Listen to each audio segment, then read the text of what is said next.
When we want to add any fire to our project, all we need to do for getting rid of the black screen behind the fire is just to change the blend mode to screen or lighten. Usually I use screen, it skips more of the details, as you can see, and we will position the fire as we wish for and where we want for. In this project I already did the edit, so we're gonna go to the final results and I'm gonna show you another tip how to make this smooth buttery feeling of fire. So this is the final edit. To add a little bit more flair, we're gonna open a new layer, go to image, apply image, okay, that will create us one layer that combine all the layers together.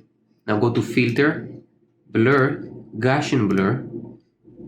I'm usually use there between 8 to 12. Now change the blend mode to lighten, and I'm gonna get zoom in really close so you will be able to see the difference in the details. Now